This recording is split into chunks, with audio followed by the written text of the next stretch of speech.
Hey everyone, so this is a video I've wanted to make for over 4 years now, but because I was working for the travel company concerned at the time and I didn't want to get into trouble with my job, and then since leaving those guys I've become really busy with just settling back down into the UK. I've not had a chance, but today's the day I'd like to finally tell my Tunisia story.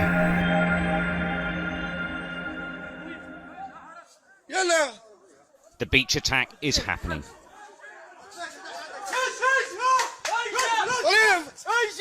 Killer Zelfadine Rezji has just entered the hotel grounds. He's looking for targets. There's utter confusion and fear. He's shooting and more. Still armed, but they chase anyway.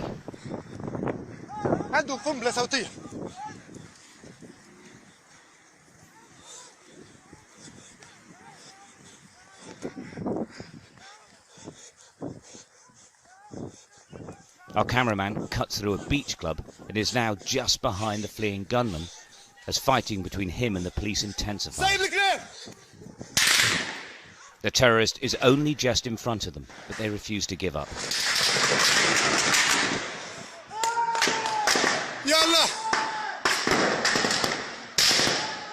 Moments later, Rezji is dead.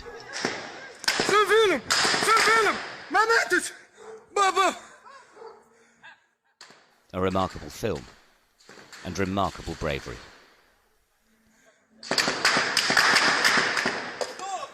Stuart Ramsey, Sky News, Tunisia.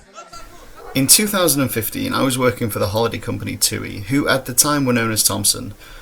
The day after the terrorist attack happened, the senior managers asked all staff for volunteers to fly out to Tunisia to make sure that all of the guests and the staff out there were okay first and foremost, and then within the next 2 weeks of going out there, fly everyone back to the UK.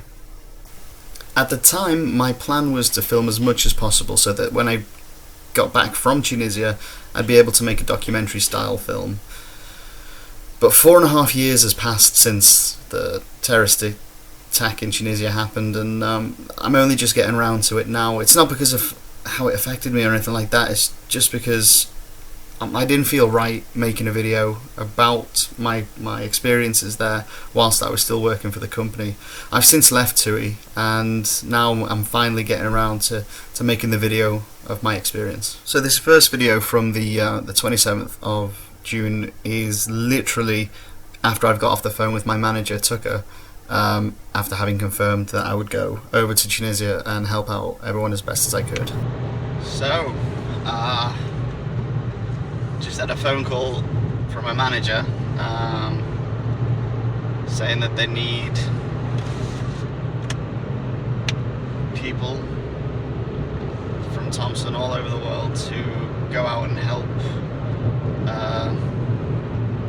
with what's happened in Tunisia.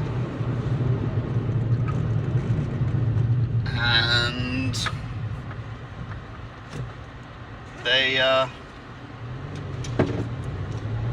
they've asked for volunteers, and I've said yes. So I fly over to Tunisia tomorrow morning.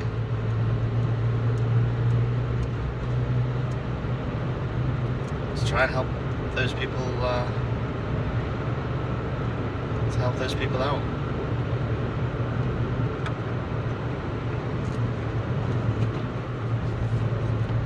I haven't told Danny yet.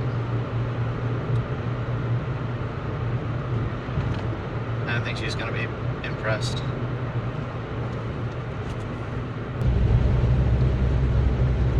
Today I'm just going to drive around the island saying goodbye to everyone. But I'll be back. I'll be back in a couple of weeks. So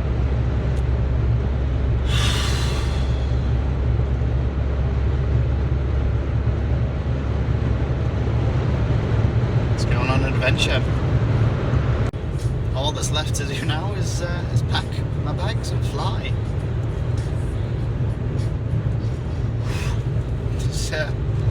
Doesn't feel real yet.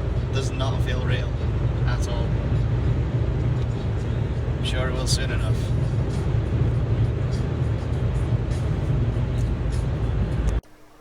The following morning, my wife Danny drove me to the airport. We weren't married at this point. A lot has changed since this video was made up until now, that being one of them. Anyway, the trip to the airport was a crazy mix of emotions. It was super early in the morning, and as always, I just put on my bravest face. Anyone that's worked in Mallorca, either in the travel industry or anyone that's had to make several trips to the airport, will recognise this slip road. It's the one just before the airport, and it doesn't matter what time of the day it is, there is always traffic on this slip road. It was one of the last things I'd see in Mallorca before flying out to Tunisia. There were no direct flights from Tunisia, from Mallorca at that time, so we had to fly via Barcelona. And here I was travelling with two work colleagues, Kaylee and Emma. This was the first and the only time I'd ever been to Barcelona airport. I remember just sitting there, filming this, knowing that I'm filming it to make a documentary like this later on, but at the time I thought, I'm off to somewhere really dangerous that's just suffered a ridiculous terrorist attack, and everyone else is off on their holidays. It was just a weird emotion to have, being surrounded by all this positivity and optimism, whilst at the time feeling such, fear, trepidation. I don't know how to describe what I was feeling, but I was going into a place with a lot of uncertainty. Now, anyone that knows me knows I'm a joker. I like to keep things light and all that sort of stuff. And on the first connecting flight to Barcelona, I took a photograph of the girls who had just absolutely collapsed from exhaustion and were asleep, and posted it on social media. So you guys feeling sleepy this time around? Just checking if... God, this guy's an asshole.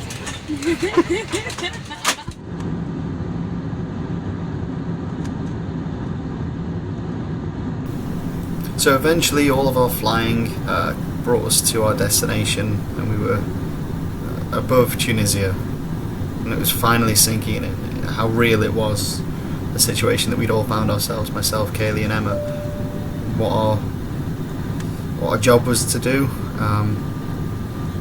So the next job was getting to the hotel.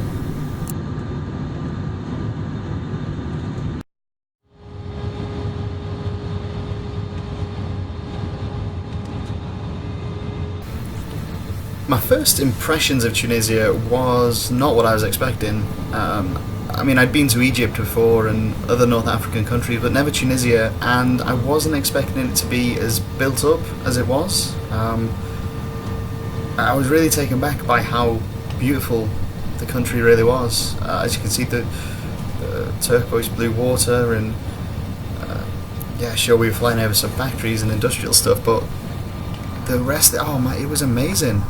Could not believe such an atrocity against human life had happened in such a beautiful place like this.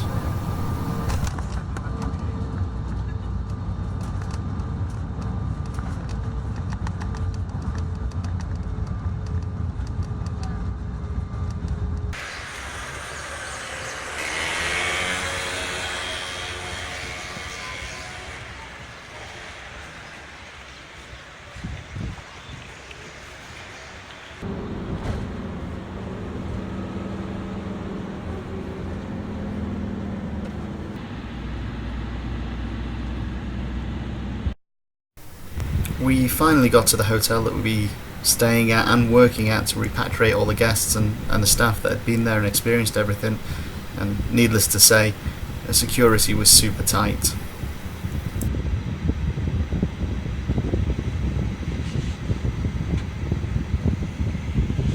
That's the outside stage area, just there to the left.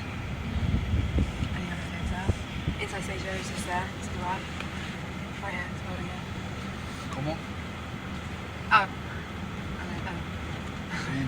Il veut être sûr avec l'exception. Oh, outside stage area is really nice.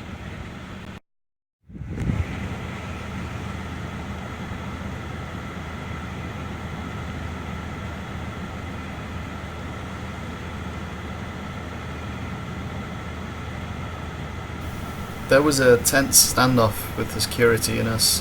Apparently they hadn't been expecting us to come, and obviously with everything being the way it was, they just needed to find out who we were and why we were there before they would let us onto the compound.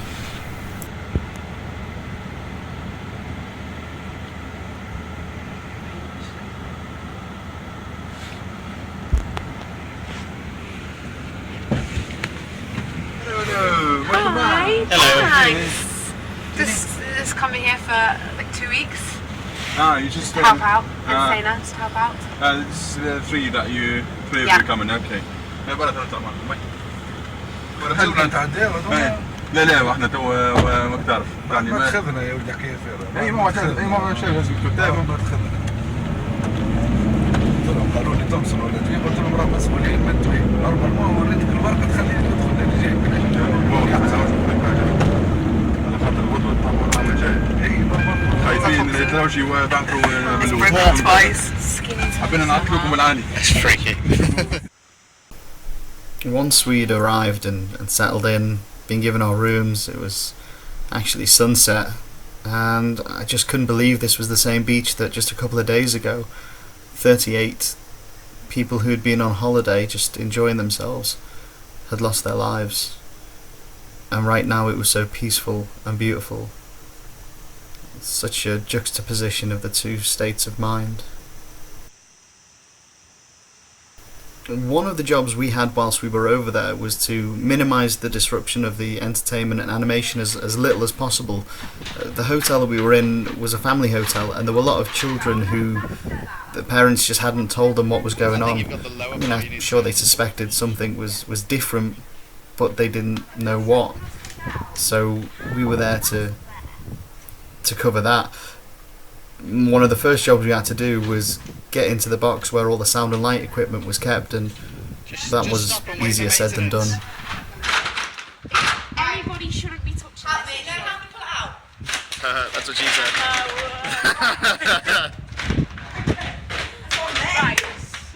Alright, okay.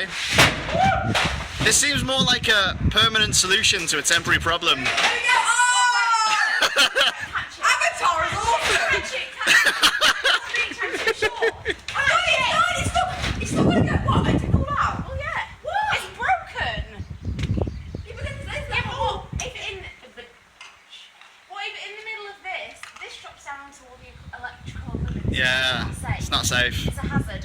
Pull it out. Yeah, but if it comes out, then everyone can get out the goods. Done! Alright, safe. We're pulling it out then. It's well and truly pulled out. Right. Done. Okay, I'll take 4 responsibility.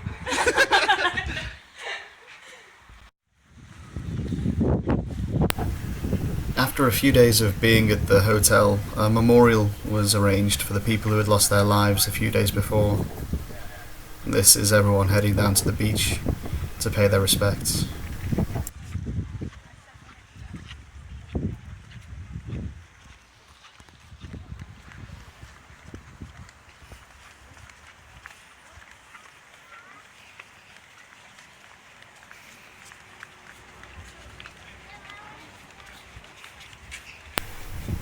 After these memorials, we just continued to try and keep everything in the hotel running over as best as it could, ensuring that any guests that wanted to go home early could, any staff that had been particularly hard hit by the events, that they could go home and get help and be with their family and all that sort of stuff.